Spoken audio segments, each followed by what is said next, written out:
Take ready ready ready take ready ready ಬನ್ನಿ ಜಯಶಂಕರ್ ಬನ್ನಿ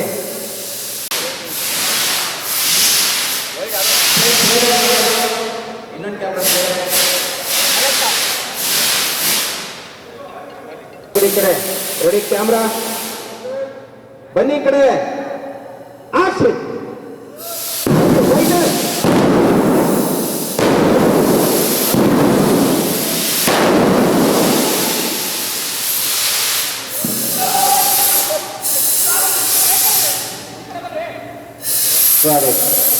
cut cut maybe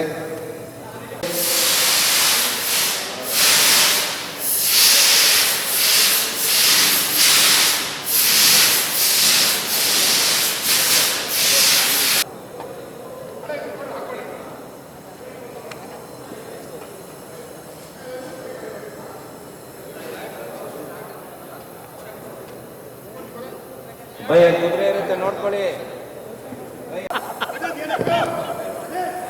hello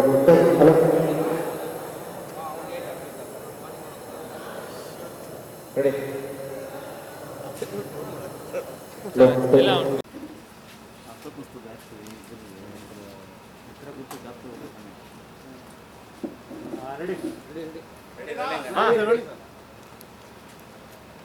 sir ಮಳೆ ವಾತಾವರಣ ಆ್ಯಕ್ಚುಯಲ್ ಒಂದು ಕ್ಲೈಮ್ಯಾಕ್ಸ್ ಶೂಟಲ್ಲಿದ್ರಿ ಆ ಸಂಜು ಗೀತ ಅನ್ನೋ ಫೀಲೇ ಬೇರೆ. ಸೊ ಈಗ ಏನು ಸಿಚುವೇಶನ್ ಇದೆ ಸಿನಿಮಾ ಹೇಗೆ? ಈಗ ಸಿನಿಮಾ ಆಲ್ಮೋಸ್ಟ್ 60 ದಿನಗಳ ಶೂಟಿಂಗ್ ಮುಗಿಸಿದ್ದು, ಕೊನೆಯ 12 ದಿನಗಳ ಶೂಟಿಂಗ್ ನಡೀತಾ ಇದೆ. ಕ್ಲೈಮ್ಯಾಕ್ಸ್ ಅಂತ ಗೊತ್ತಿದೆ. ಸೊ ಕ್ಲೈಮ್ಯಾಕ್ಸಲ್ಲಿ ಬರುವಂಥ ಒಂದು 5 ನಿಮಿಷ ಚಿತ್ರೀಕರಣ ಮಾಡ್ತಾ ಇದ್ವಿ. ಸಂಜು ಮತ್ತು ಗೀತಾ ಭಾಗ 2 ಅದರ 3 ಏನು ಹಳೆಯ ಸಿನಿಮಾದಲ್ಲಿತ್ತಲ್ಲ 3 ಅದೇ 3ನ್ನ ಕ್ಯಾರಿ ಮಾಡಿದೆ. ಸೊ ಹಾಗಾಗಿ ನಿರ್ಮಾಪಕರು ಬಹಳ ದೊಡ್ಡ ಮಟ್ಟದ ಬಂಡವಾಳವನ್ನು ಹಾಕಿ ಸಿನಿಮಾ ಮುಗಿಸ್ತಾ ಇದ್ದಾರೆ. ಸಾಂಗ್ಗಳು ಭಾಳ ಯೂಶ್ವಲಿ ಹೌದು ನಮ್ಮ ಸಿನಿಮಾದ ಚೆನ್ನಾಗಿರುತ್ತೆ ಹಾಡುಗಳು, ಬಟ್ ಎಲ್ಲದಕ್ಕಿಂತ ಈ ಸಿನಿಮಾದಲ್ಲಿ ಚೆನ್ನಾಗಿ ಬರುತ್ತೆ ಸಾಂಗ್. ಶ್ರೀಧರ್ ಆಸ್ ಜನ ಫ್ಯಾಂಟಾಸ್ಟಿಕ್. ಸೊ 5 ಹಾಡುಗಳ ಚಿತ್ರೀಕರಣ ಮುಗಿದಿದೆ. ಎಷ್ಟು ಪರ್ಸೆಂಟ್ ಶೂಟಿಂಗ್ ಆಗಿದೆ ಸರ್? ಏನೇನು ಬ್ಯಾಲೆನ್ಸ್ ಇದೆ? ಯಾವಾಗ ಬಹುತೇಕ ಪ್ಲಾನ್ ಆಗ್ತಾ ಇದೆ? 90% ಸಿನಿಮಾ ಶೂಟಿಂಗ್ ಮುಗಿದಿದೆ. ಸೊ ಇನ್ನೊಂದು ಸಾಂಗು ಒಂದು ಫೈಟು ಬ್ಯಾಲೆನ್ಸ್ ಇದೆ. ಅದರಲ್ಲಿ ಕ್ಲೈಮ್ಯಾಕ್ಸ್ ಫೈಟ್ನ ಈಗ ಮುಗಿಸ್ತಾ ಇದ್ದೀವಿ. ಸೊ ಇದು ಕಂಟಿನ್ಯೂಸ್ ಆಗಿ ಸ್ಟಾರ್ಟ್ ಟು ಫಿನಿಶ್ ಶುರು ಮಾಡಿದ್ದೀವಿ ಈ ಸ್ಟುಡಿಯೋ. ಸೊ ಇನ್ನು ಮುಂದಿನ 12 ದಿನದಲ್ಲಿ ಆ ಸಾಂಗ್ ಪೋರ್ಷನ್ಸ್ ಮುಗಿಯುತ್ತೆ. ತಂಡಗಳಿಗೆ ಒಂದು ದೊಡ್ಡ ಚಾಲೆಂಜ್ ಇದೆ ಸರ್ ಈಗಿನ ಸಿಚುವೇಶನನ್ನು ಹ್ಯಾಂಡಲ್ ಮಾಡೋದು. ಇಂಡಸ್ಟ್ರಿ ಅಂದರೆ ಸ್ಥಿತಿಗತಿ ಬಗ್ಗೆ ಸಿನಿಮಾಗಳನ್ನ ಜನರಿಗೆ ತಲುಪಿಸೋಂಥ ನಿಟ್ಟಿನಲ್ಲಿ ನೀವು ಹೇಗೆ ಪ್ಲ್ಯಾನ್ ಮಾಡ್ತಾ ಇದ್ದೀರಿ? ಅಲ್ಲ, ಸಿನಿಮಾ ಜನರಿಗೆ ತಲುಪಲಿಲ್ಲ ಅಂದರೆ ಭಾಳ ಕಷ್ಟ ಅದು. ಸೊ ಅದನ್ನು ಆ ಕಷ್ಟದ ಕೆಲಸನ ಅಷ್ಟೇ ಕಷ್ಟ ತಗೊಂಡು ಮಾಡಬೇಕು. ಸ್ಥಿತಿಗತಿ ಅಂತ ಅನ್ನೋದಕ್ಕಿಂತ ಏನಾಗುತ್ತೆ, ಸಿನಿಮಾ ಚೆನ್ನಾಗಿರ್ಬೇಕು. ಆಡಿಯನ್ಸು ಯಾವತ್ತೂ ಯಾವ ಒಳ್ಳೆ ಸಿನಿಮಾನೂ ಫ್ಲಾಪ್ ಮಾಡಿಲ್ಲ, ಯಾವ ಒಳ್ಳೆ ಸಿನಿಮಾಗೂ ಅವರು ಮೋಸ ಮಾಡಿಲ್ಲ. ಆಡಿಯನ್ಸೇ ಬದಲು ಒಂದು ಒಳ್ಳೆ ಸಿನಿಮಾನ ಎಕ್ಸ್ಪೆಕ್ಟ್ ಮಾಡ್ತಿರ್ತಾರೆ. ಆ ಒಳ್ಳೆ ಸಿನಿಮಾ ನಮ್ಮದಾಗುತ್ತೆ ಅಂತ ನಾವು ಸಿನಿಮಾ ಮಾಡ್ತಾ ಇದ್ದೀವಿ. ಕಿಟ್ಟಿ ಅವರು ಅದೇ ರಮ್ಯಾ ಅವರು ನೋಡಿರೋಂಥದ್ದು, ರಚಿತಾ ಅವ್ರನ್ನ ಯಾವ ರೀತಿ ಹೋಗ್ಬೋದು ಅದು? ಅಲ್ಲ, ಯಾಕೆಂದರೆ ಇದು ಬೇರೆ ಥರದ್ದೇ ಒಂದು ಪ್ಯಾಟರ್ನ್ ಆಫ್ ನರೇಷನ್ ಇರೋದ್ರಿಂದ ರಮ್ಯಾ ಅವರ ಬದಲು ರಚಿತಾ ರಾಮ್ ಅವ್ರನ್ನ ಹಾಕಿದ್ವಿ. ರಚಿತಾ ಅವರು ಭಾಳ ಅದ್ಭುತವಾಗಿ ಆ್ಯಕ್ಟ್ ಮಾಡಿದ್ದಾರೆ, ತುಂಬ ಚೆನ್ನಾಗಿ ಕಾಣಿಸ್ತಾರೆ ಸಿನಿಮಾ. ಅಂದರೆ ಇವೇನಂದರೆ ಸಂಜು ವೆಟ್ಸ್ ಗೀತಾ ಪಾರ್ಟ್ 1 ಗಿಡ ನೆಟ್ಟು ನಾನು ಆ ಸಿನಿಮಾನ ಶುರು ಮಾಡಿದ್ದೆ. ಈ ಸಿನಿಮಾವನ್ನು ಗಿಡ ನೆಡೋದ್ರ ಮೂಲಕ ಮುಗಿಸ್ತಾ ಇದ್ದೆ. ಸೊ ಯೂಶ್ವಲಿ ಏನು ಮಾಡ್ತೀರಿ, ಕುಂಬಳಕಾಯಿ ಹೊಡೆಯೋದು ಅದೆಲ್ಲ ಒಂಚೂರು ಅಭ್ಯಾಸ ಇಲ್ಲ, ಅದನ್ನು ಒಂದು ಶಾಸ್ತ್ರ ಅವ್ರು ಮಾಡ್ಕೊತಾರೆ. ಬಟ್ ನನಗೆ ನಾನು ಒಬ್ಬ ಪರಿಸರ ಪ್ರೇಮಿ. ಸೊ ಹಾಗಾಗಿ ಗಿಡ ನೆಡೋದು ಅಂದರೆ ನನಗೆ ಭಾಳ ಇಷ್ಟ. ಸೊ ಹಾಗಾಗಿ ಈ ಸಿನಿಮಾನ ನಮ್ಮ ಪ್ರೊಡ್ಯೂಸರ್ ಅವರ ಕೋರಿಕೆ ಮೇಲೆ ಗಿಡ ನೆಡೋದ್ರ ಮೂಲಕನೇ ಮುಗಿಸೋಣ ಅಂತೇಳಿ ಪ್ಲಾನ್ ಮಾಡಿ. ಅಲ್ಲ, ಹಂಗೇನಿಲ್ಲ, ಅದು ಮಾಡ್ತಾರೆ ಅವ್ರು ಪಾಡ್ದವ್ರು ಮಾಡ್ತಾರೆ. ಬಟ್ ನಮಗೆ ಅದು ಒಂದು ಶೂಟಿಂಗ್ ಪ್ಯಾಟ್ರನ್, ಅದು ಒಂದು ಸಿನಿಮಾದ ಪ್ಯಾಟ್ರನ್, ಅದು ನಾವು ಅದನ್ನೆಲ್ಲ ಪಾರ್ಟಿಸಿಪೇಟ್ ಮಾಡಲ್ಲ. ಸೊ ಹಾಗಾಗಿ ಗಿಡ ನೆಡೋದು ನನಗೆ ಭಾಳ ಇಷ್ಟ. ಆ ಕೆಲಸ ಮಾಡೋದ್ರ ಮೂಲಕ ಈ ಸಿನಿಮಾದ ಕ್ಲೈಮ್ಯಾಕ್ಸ್ ಶೂಟಿಂಗ್ನ ಮುಗಿಸ್ತಾ ಇದ್ದೀವಿ. ಜೊತೆಗೆ ಅಂದರೆ ಎಡಿಟಿಂಗ್ ನೋಡಿ ಟೇಬಲ್ ನಡೀತಾ ಇರುತ್ತೆ. ಸೊ ಇಲ್ಲಿ ತನಕ ಆಗಿರೋಂಥ ಸಿನಿಮಾದ ಒಂದು ಕಂಟೆಂಟಾಗಿ ನೀವು ನೋಡಿದಾಗ ಎಷ್ಟು ಭರವಸೆ ಇದೆ ಸರ್ ಸಂಜು ಗೀತ? ಯಾಕಂದರೆ ಸೀಕ್ವಲ್ ಸಿನಿಮಾ ಭಯ ಇದ್ದೇ ಇರುತ್ತೆ. ಸೊ ಅದೆಲ್ಲರೂ ಮೀರಿ ಈ ಸಿನಿಮಾ ಯಾವ ಅಲ್ಲ, ಖಂಡಿತ ಭಯ ಅನ್ನೋದನ್ನು ನಾವು ಯಾವತ್ತೂ ಕೊಡೋದೇ ಇಲ್ಲ. ನಮ್ಮ ಕೆಲಸನೇ ಚೆನ್ನಾಗಿರೋ ಸಿನಿಮಾ ಮಾಡೋದು. ಸೊ ಇದು ಅದೊಂದು ಭಯ ಆಗುತ್ತೆ, ಅದು ಹಂಗೆ ಮಾಡಬೇಕು, ಇದೊಂದು ಜವಾಬ್ದಾರಿ ಇದೆ, ನಮ್ಮ ಮೇಲೆ ಅದೇನೋ ಕೆಲಸ ಇದೆ ಅನ್ನೋ ಹಂಗಿಲ್ಲ. ಒಳ್ಳೆ ಸಿನಿಮಾ, ತುಂಬ ಚೆನ್ನಾಗಿದೆ. ಬಿಕಾಸ್ ಈ ಸಿನಿಮಾನ ನಾನು ಇಲ್ಲಿವರೆಗೂ ಏನು ಮಾಡಿದ್ದೀವಿ ಅದೆಲ್ಲವನ್ನು ಆ ಪ್ಯಾಟ್ರನ್ನ ಬಿಟ್ಟು ಈ ಸಿನಿಮಾ ಮಾಡ್ತಾಯಿದ್ದೀನಿ. It's A very melodious film. ಅಂದರೆ ಸ್ವಿಟ್ಜರ್ಲ್ಯಾಂಡಲ್ಲಿ ಶೂಟಿಂಗ್ ಮಾಡಿದಾಗ ಯೂಶ್ವಲಿ ಸ್ವಿಟ್ಜರ್ಲ್ಯಾಂಡ್ ಅಂದರೆ ಒಂದು ಊರು 2 ಊರಲ್ಲಿ ಮಾಡ್ತಾರೆ. ನಾವು 11 ಊರಲ್ಲಿ ಶೂಟಿಂಗ್ ಮಾಡಿದ್ದೀವಿ. ಬಿಕಾಸ್ ಆ ಬ್ಯೂಟಿಯನ್ನು ಕಟ್ಕೊಡೋದು ಕಥೆ ಜೊತೆಗೆ ಆ ದೃಶ್ಯ ಕಾವ್ಯ ಮಾಡೋದು ನಮಗೆ ಭಾಳ ಇಷ್ಟ. ಸೊ ಹಾಗಾಗಿ ಪ್ರತಿಯೊಂದನ್ನು ಈಗಲೇ ನೋಡೋದು ಒಂದು 50 ಜನ ಫೈಟರ್ಸ್ ಇದ್ದಾರೆ. ಸೊ ಆ ರಿಚ್ನೆಸ್ನ ನಮ್ಮ ಜನಕ್ಕೆ ಕೊಡಬೇಕು. ಅದು ಕಥೆ ಜೊತೆಗಿದ್ದಾಗ ಚೆನ್ನಾಗಿದೆ. ಗೀತಾ ಜಾಗದಲ್ಲಿ ರಮ್ಯಾವನ್ನ ಪಾತ್ರದಲ್ಲಿ ನೋಡಿದಂಥ ಆಡಿಯನ್ಸ್ ರಚಿತಾ ಅವ್ರನ್ನ ಯಾವ ರೀತಿ ತಗೋತಾರೆ? ಯಾಕಂದರೆ ರಮ್ಯಾ ಅವರ ಒಂದು ಪಾಯಿಂಟ್ ಆಫ್ ವ್ಯೂ ನೋಡುವಂಥ ಆಡಿಯನ್ಸ್ ಇದೆ. ಸೊ ಆ ಆಡಿಯನ್ಸು ರಚಿತಾ ಅವ್ರನ್ನ ರಿಸೀವ್ ಮಾಡ್ಕೋತಾರೆ 100% ರಿಸೀವ್ ಮಾಡ್ತಾರೆ. ಬಿಕಾಸ್ ನೆಕ್ಸ್ಟ್ ಸಿನಿಮಾದಲ್ಲಿ ರಚಿತಾ ಅವರು ಸಂಜು ಗೀತಾ ಪಾರ್ಟ್ 3 ಮಾಡ್ಬೋದು. ಆಗ ರಚಿತಾ ಅವರು ಇಲ್ಲದೇ ಇರ್ಬೋದು, ಅದು ಇನ್ನೊಬ್ರು ಹೀರೋಯಿನ್ ಹಾಕ್ಬೋದು.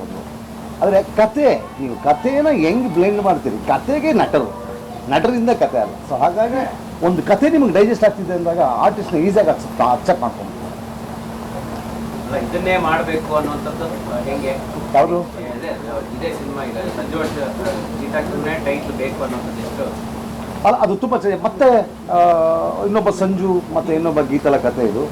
ಆಮೇಲೆ ಏನಾಗುತ್ತೆ, ಈ ಸಿನಿಮಾ ಟೈಟ್ಲಿಗೆ ಸಿನಿಮಾ ಮಾಡೋದು ಭಾಳ ಕಷ್ಟ ಅಂತ ನನಗೂ ಗೊತ್ತಿತ್ತು. ಆದರೆ ಹಾಡುಗಳು ಪ್ರತಿ ಸಾರಿ ಪ್ರಯತ್ನ ಮಾಡಿದಾಗಲೂ ಅದು ಸರಿಯಾಗಿ ಕೂತ್ಕೋತಾ ಇರಲಿಲ್ಲ, ಬ್ಲೆಂಡ್ ಆಗ್ತಿಲ್ಲ ಕಥೆ ಜೊತೆಗೆ. ಸೊ ಹಂಗಾಗಿ ಅದನ್ನು ಡ್ರಾಪ್ ಮಾಡ್ಕೊಂಡೇ ಬಂದಿದ್ವಿ. ಬಟ್ ಈ ಸರಿ ಹಾಡುಗಳು ತುಂಬ ಚೆನ್ನಾಗಿ ಸಿಕ್ಕಿದ್ರಿಂದ ಸೊ ಆ ಟೈಟ್ಲಿಗೆ ಮತ್ತೆ ನಾವು ಜಸ್ಟಿಫೈ ಮಾಡ್ತೀವಿ ಅನ್ನೋ ಕಾನ್ಫಿಡೆನ್ಸ್ ಇದ್ರಿಂದ ಆ ಟೈಟ್ಲ್ ಯೂಸ್ ಮಾಡಿ. ಎಷ್ಟು ಲ್ಯಾಂಗ್ವೇಜ್ ಇದು ಆ್ಯಕ್ಚುಲಿ 4 ಭಾಷೆಯಲ್ಲಿ ರಿಲೀಸ್ ಮಾಡಬೇಕು ಅಂತ ನನ್ನ ಕೆಲಸಗಳು ನಡೀತಾ ಇದೆ. ಕನ್ನಡ, ತಮಿಳ್, ತೆಲುಗು ಮತ್ತು ಮಲಯಾಳ, ಈ 4 ಭಾಷೆ. ಬಹುತೇಕ ಯಾವಾಗ ಬಹುತೇಕ ದಸರಾಗೆ ಬರಬೇಕು ಅನ್ನೋ ಒಂದು ಇದರಿಂದ ಒಂದು ಗುರಿ ಇಟ್ಕೊಂಡು ಕೆಲಸ ಮಾಡ್ತಾ ಇದ್ದೀವಿ. 99.99 ಭಾಗ ಬರ್ಬೋದು ದಸರಾಗೆ. ಆ್ಯಸ್ ಯೂಶುವಲ್ ಸರ್, ಸ್ಟಾರ್ ಸಿನಿಮಾಗಳು ಬಂದರೆ ಮಾತ್ರ ಚಂದ್ರ ಮತ್ತು ಇಂಡಸ್ಟ್ರಿಗೆ ಪರಿಸ್ಥಿತಿಗೆ ವಿಚಾರವಾಗಿ ಸ್ಟಾರ್ ಸಿನಿಮಾಗಳು ಬೇಕೇ ಬೇಕಾ? ಎಲ್ಲ ಸ್ಟಾರ್ಗಳ ಸಿನಿಮಾದಿಂದ ಸ್ಟಾರ್ಗಳಾಗಿರೋದು. ಹಾಗಾಗಿ ಒಳ್ಳೆ ಸಿನಿಮಾಗಳು ಬೇಕು ಇಂಡಸ್ಟ್ರಿಗೆ, ಒಳ್ಳೆ ನಿರ್ದೇಶಕರು ಬೇಕು, ಒಳ್ಳೆ ನಟರು ಬೇಕು. ಸೊ ಹಾಗಾಗಿ ಒಂದು ಒಳ್ಳೆ ಸಿನಿಮಾದಿಂದಲೇ ಎಲ್ಲರೂ ಮೇಲೆ ಬಂದಿದೆ. ಹಾಗಾಗಿ ಎಲ್ಲರೂ ಒಂದು ಒಳ್ಳೆ ಸಿನಿಮಾ ಮಾಡೋಣ, ಜನ ನೋಡ್ತಾರೆ. ಅದೇ ಟಿ ಶರ್ಟ್ ಮೇಲೆ ವಾಸಸ್ ಹಾಕೊಂಡಿದ್ದು ನೆನಪಾಯಿತು. ಸದ್ಯಕ್ಕೆ ಪ್ರತಿಯೊಂದಲ್ಲಿ ಆಗಿರುವಂತಹ ಬೆಳವಣಿಗೆ ಹೆಂಗೆ ತಗೊಳ್ತೆ? ಅಷ್ಟು ಎತ್ತರಕ್ಕೆ ನಾನು ಇನ್ನೂ ಬೆಳೆದಿಲ್ಲ ಬೆಳವಣಿಗೆಗಳ ಬಗ್ಗೆ ಮಾತಾಡೋದಕ್ಕೆ. So I am A small man. So ಹಾಗಾಗಿ ಈ ಪ್ರಶ್ನೆಗೆ ಉತ್ತರ ಪ್ರೊಡ್ಯೂಸರ್ ಮಾತಾಡ್ತೀನಿ. ಸರಿ, ಅದೇ ನಾಶಕರ್ ಸರ್ ಹೇಳ್ತಾ ಇದ್ರು, ದೊಡ್ಡ ಬಜೆಟ್ನ ಸಿನಿಮಾ ದಸರಾಗೆ ಬರ್ತೀವಿ ಅದು ನಿರ್ಮಾಪಕರಾಗಿ ಈಗಿರುವಂಥ ಸ್ಥಿತಿಗತಿಯಲ್ಲಿ ಹೆಂಗೆಲ್ಲ ಪ್ಲಾನ್ ಮಾಡಿದ್ರಿ, ಹೆಂಗಾಗಿದೆ ಸಿನಿಮಾ? ಮಾಡಿದ್ದಾರೆ ನೀಟಾಗಿ. ನಮ್ಮ ನಿರ್ದೇಶಕರು ಭಾಳ ಅದ್ಭುತವಾಗಿ ಸ್ವಲ್ಪ ಜೋರಾಗಿ ಭಾಳ ಚೆನ್ನಾಗಿ ಒಂದು ಸಿನಿಮಾ ಚೆನ್ನಾಗಿ ಬಂದಿದೆ. ದಸರಾ ಸೆಪ್ಟೆಂಬರ್ ಎಂಡಿಗೆ ಬರಬೇಕು ಅಂತೆಲ್ಲ ಪ್ಲ್ಯಾನ್ ಮಾಡಿದ್ದಾರೆ. ಪ್ಯಾಲಲ್ಗೆ ಎಡಿಟಿಂಗು ಆಲ್ಮೋಸ್ಟ್ ಫಿನಿಶ್ ಆಗಿದೆ, ಡಬ್ಬಿಂಗ್ ಆಗಿದೆ, ಪ್ಯಾಲಾಗೆಲ್ಲ ಮಾಡ್ತಾಯಿದ್ದಾರೆ. ಸಾಂಗ್ಗಳು ಅದ್ಭುತವಾಗಿ ಬಂದಿದ್ದಾವೆ. ನಾವೊಂಥರ ಈ ಏನು ಸ್ವಿಟ್ಜರ್ಲ್ಯಾಂಡು, ಜರ್ಮನ್ನು, ಇಟಲಿ ಶೂಟ್ ಮಾಡ್ಕೊಬಂದು ಒಂದು ಫ್ಯಾಮಿಲಿ ಟ್ರಿಪ್ ಹೋಗಿ ಬಂದಂಗೆ ಆಗಿತ್ತು. ಚೆನ್ನಾಗಿ ಕೋಪರೇಟ್ ಮಾಡೋದು, ಹೀರೋ ಆಗಿರ್ಬೋದು, ಹೀರೋಯಿನ್ ಆಗಿರ್ಬೋದು, ಬೇರೆ ಆರ್ಟಿಸ್ಟ್ಗಳು ಎಲ್ಲ ಭಾಳ ಅದ್ಭುತವಾಗಿ. ರಘುವಣ್ಣ ಇದ್ದಾರೆ, ಸಾಧು ಕುಕಿದರ್ ಇದ್ದಾರೆ, ಸಂಪತ್ ಇದ್ದಾರೆ, ರಾಗಿಣಿ ಇದ್ದಾರೆ. ರಾಗಿಣಿ ಅದ್ಭುತವಾಗಿ ನಟನೆ ಮಾಡಿದ್ದಾರೆ. ಮತ್ತು ನಮ್ಮ ತಬ್ಲಾ ನಾಣಿಯರ್ ಇದ್ದಾರೆ. ಆಮೇಲೆ ಚೇತನ್ ಚಂದ್ರ ಆಮೇಲೆ ಎಲ್ಲ ದೊಡ್ಡ ಸ್ಟಾರ್ ಕಾಸ್ಟಿಂಗು. ಸ್ಟೋರಿ ಅಂತೂ ಲಾಸ್ಟ್ ಟೈಮ್ ನಿಮಗೆ ಹೇಳಿದ್ದೆ, ಏನು ಒಂದು ಫ್ಯಾಮಿಲಿಗೆ ಏನು ಬೇಕು ಆ ಪ್ರತಿಯೊಂದು ಕಂಟೆಂಟು ಸಿನಿಮಾದಲ್ಲಿದೆ. ಇಡೀ ಫ್ಯಾಮಿಲಿ ಕೂತ್ಕೊಂಡು ಸಿನಿಮಾನ 2 ಗಂಟೆ ನೋಡಿ ಎಂಟರ್ಟೈನ್ಮೆಂಟು ಇದೆ, ಎಲ್ಲ ಥರ ಖುಷಿ ಸಿಗುತ್ತೆ. ಸಾಂಗ್ಗಳು ಅದ್ಭುತವಾಗಿದ್ದಾವೆ, ಸ್ಟೋರಿ ಚೆನ್ನಾಗಿದೆ. ಏನು ಹಿಂದೆ ರಾಜ್ಕುಮಾರ್ ಅನ್ನೋರ್ ಸಿನಿಮಾ ಏನು ನೋಡ್ತಾ ಇದ್ದು ಆ ಫೀಲಲ್ಲಿ ಸಿನಿಮಾ ನೋಡ್ಬೋದು, ಭಾಳ ಅದ್ಭುತವಾಗಿದೆ. ಇಲ್ಲ ಮಾಡಿರಲಿಲ್ಲ, ಫಸ್ಟ್ ಕಾಂಬಿನೇಷನ್. ಸಾಂಗಲ್ಲಿ ಇರ್ತಾರೋ ಅಥವಾ ಪಾತ್ರದಲ್ಲಿ ಇರ್ತಾರೋ ಇಲ್ಲ, is playing a major role ಸಿನಿಮಾದಲ್ಲಿ, one of the major role ಅವರು ಮತ್ತು ಚೇತನ್ ಚಂದ್ರ. ಸೊ ಅವರು ಇದನ್ನು ಪ್ಯಾರಲ್ ಹೀರೋಯಿನ್ ಪ್ಯಾರಲ್ ರೋಲ್ಸ್ ಮಾಡ್ತಾರೆ. ಎಲ್ಲ ದಯವಿಟ್ಟು ಊಟ ಮಾಡಿ, ಆ ಗೆಳೆಯರೆ ಎಲ್ಲ ದಯವಿಟ್ಟು ಎಲ್ಲರೂ ಊಟ ಮಾಡಿ. ಒಳ್ಳೆ ಚಿಡಿ ನಾನ್ ವೆಜ್ ಮಾಡಿಸಿದ್ದೀವಿ. ನಾವೇನೋ ಆ ಧೂಳಲ್ಲಿ ಒದ್ದಾಡ್ತಿದ್ದೀವಿ, ನೀವು ಒದ್ದಾಡ್ತೀವಿ. ಊಟ ಇಲ್ಲೇ ಮಾಡಿ. ಊಟಕ್ಕೆ ಇಲ್ಲ ಎಲ್ಲ ನಾನ್ ವೆಜ್ ತಿಂತಾರಲ್ಲ, ವೆಜ್ಜು ಇದೆ. ಹಾಂ, ಕಿಟ್ಟಪ್ಪನ ಶಾರ್ಟ್ ಬ್ರೇಕ್ ಅಂತ ತಕ್ಷಣ ಕಳಿಸ್ತೀನಿ ನಾನು. ಕಿಟ್ಟಪ್ಪನೊಂದು ಮಾಡಿಬಿಡ್ಲೆ ಎಗಡೋದು. ಸಂಜು ವೆಟ್ಸ್ ಗೀತಾ ಭಾಗ 2 ಇದರ ಕ್ಲೈಮ್ಯಾಕ್ಸ್ ಚಿತ್ರೀಕರಣ ನಡೀತಾ ಇದೆ. ಇನ್ನೊಂದು 7-8 ದಿನಗಳ ಕಾಲ ಚಿತ್ರೀಕರಣ ಮಾಡಿದ್ರೆ ಸಿನಿಮಾ ಕಂಪ್ಲೀಟ್ ಆಗುತ್ತೆ. ಅಕ್ಟೋಬರ್ ತಿಂಗಳಲ್ಲಿ ನಾವು ತೆರೆಗೆ ಬರಬೇಕು ಅಂತ ಆಸೆ ಇಟ್ಕೊಂಡಿದ್ದೀವಿ. ಆ ನಿಟ್ಟಲ್ಲಿ ಚಿತ್ರೀಕರಣ ಸಾಗ್ತಾ ಇದೆ. ಭಾಗ 1 ಸಕ್ಸಸ್ ಮತ್ತೆ ಈಗ ಎರಡನೇ ಭಾಗ ಅದು ನಿರೀಕ್ಷೆ ಇರುತ್ತಲ್ಲ ಸರ್? 100% ಯಾರ ನಿರೀಕ್ಷೆಯನ್ನು ಹುಸಿಗೊಳಿಸದೆ ಅವತ್ತಿನ ಕಾಲಕ್ಕೆ ಆ ಸಂಜುನಲ್ಲಿ ಏನು ಯಾವ್ಯಾವ ವಿಷಯಗಳಿದ್ವೋ ಅದಕ್ಕಿಂತ ಹೆಚ್ಚಿನದಾಗಿ ಇವತ್ತಿಗೆ ಅಪ್ಡೇಟ್ ಆಗಿರೋ ಒಂದು ವರ್ಷನ್ ಇದೆ. ಮ್ಯೂಸಿಕ್ ಅಂತೂ ಶ್ರೀಧರ್ ಅವರು ತುಂಬ ಅದ್ಭುತವಾಗಿ ಮಾಡಿದ್ದಾರೆ. ಕವಿರಾಜ್ ಅವರ ಬರವಣಿಗೆ ಬಗ್ಗೆ ನಾವೇನು ಹೇಳೋ ಆಗಿಲ್ಲ, ನಿಮ್ಗಳಿಗೆ ಗೊತ್ತು. ತುಂಬ ಸುಂದರವಾದ 5 ಹಾಡುಗಳು, 4 ಪ್ರೇಮ ಗೀತೆಗಳು, ಒಂದು ಸ್ವಲ್ಪ ಪೆಪ್ಪಿಯಾಗಿರೋದೊಂದು ಸಾಂಗ್ ಮಾಡಿದ್ದೀವಿ. ಅಕ್ಟೋಬರ್ ತಿಂಗಳಲ್ಲಿ ತೆರೆಗೆ ಬರ್ತೀವಿ. ಆ ಸಂಜೆಗೂ ಈ ಸಂಜೆಗೂ ವ್ಯತ್ಯಾಸ ಇದೆ ಸರ್? ಅದೇ ಅಪ್ಡೇಟೆಡ್ ಸಂಜು. ಆ ಸಂಜು ಮಡಿಕೇರಿನಾಗಿದ್ದ, ಈ ಸಂಜು ಬೆಂಗಳೂರಿನವನು. ಸ್ವಿಟ್ಜರ್ಲೆಂಡಲ್ಲೂ ಇವನು ವ್ಯಾಪಾರ ಇರುತ್ತೆ. ಒಂದು ಈ ಸಿಲ್ಕ್ ವರ್ಮು ಅದನ್ನು ತುಂಬ ಮುಖ್ಯವಾಗಿ ಇಟ್ಕೊಂಡಿದ್ದೀವಿ ಇದರಲ್ಲಿ.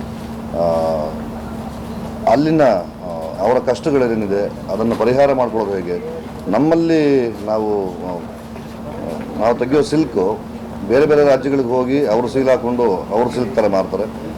ಅದ್ರ ಮೇಲೊಂದು ಒಂದು ಬೆಳಕು ಚೆಲ್ಲುವಂಥ ಒಂದು ಪ್ರಯತ್ನ ನಿರ್ದೇಶಕರು ತುಂಬ ಚೆನ್ನಾಗಿ ಮಾಡಿದ್ದಾರೆ.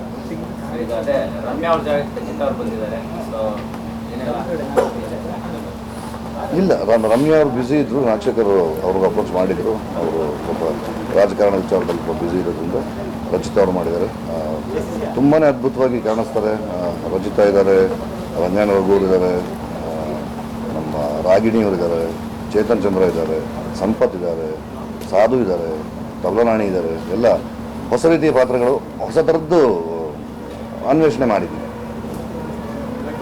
ಇದು ಸಂಜು ಬರೀ ಪ್ರೇಮ ಕ್ರಾಂತಿಯಲ್ಲಿ ರೈತ ಕ್ರಾಂತಿ 100% ಅದ್ರ ಮೇಲೆ ತುಂಬ ಚೆನ್ನಾಗಿ ಬೆಳಕು ಚೆಲ್ಲುವಂಥ ಒಂದು ಪ್ರಯತ್ನ ಮಾಡಿದ್ವಿ. ನಮ್ಮ ಶ್ರಮ ಇನ್ಯಾರೋ ಅದನ್ನು ಹಣವಾಗಿಸಿ ಪರಿವರ್ತನೆ ಮಾಡ್ಕೋತಿದ್ದಾರೆ. ನಮ್ಮ ರೈತರ ಶ್ರಮವನ್ನು ನಮಗೆ ಉಳಿಯೋದಕ್ಕೆ ಮಾಡೋ ಥರದ್ದೊಂದು ಪ್ರಾಮಾಣಿಕವಾದ ಪ್ರಯತ್ನ ಮಾಡಿದ್ವಿ. ಸರ್ ಇದು ಪರ್ಟಿಕ್ಯುಲರ್ ಯಾವುದಾದ್ರೂ ಭಾಗಕ್ಕೆ ಕನೆಕ್ಟ್ ಆಗುವಂಥ ಕಥೆ ಆಗುತ್ತೆ ಹೇಗೆ? ಯಾವ ಭಾಗಕ್ಕೂ ಯೂನಿವರ್ಸಲ್, ಎಲ್ರಿಗೂ ರೀಚ್ ಆಗುವಂಥ ಕಥೆ.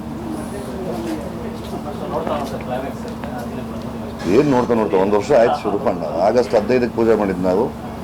ಈಗ ನೆಕ್ಸ್ಟ್ ಮಂತ್ ಆಗಸ್ಟ್ ಬಂದ್ಬಿಡ್ತು. ಸೆಪ್ಟೆಂಬರ್ ಅಕ್ಟೋಬರಲ್ಲಿ ನಾವು ರಿಲೀಸ್ ಮಾಡ್ತೀವಿ. ನಮ್ಮ ತಲೆಯಲ್ಲಿ ಇದ್ದಿದ್ದು 1 ಇಯರಲ್ಲಿ ಮಾಡಬೇಕಿದೆ ಸಿನಿಮಾನ ಅಂತ ನಾವು ಅಂದ್ಕೊಂಡಾಗಿನೇ ನಡೀತಾ ಇದೆ.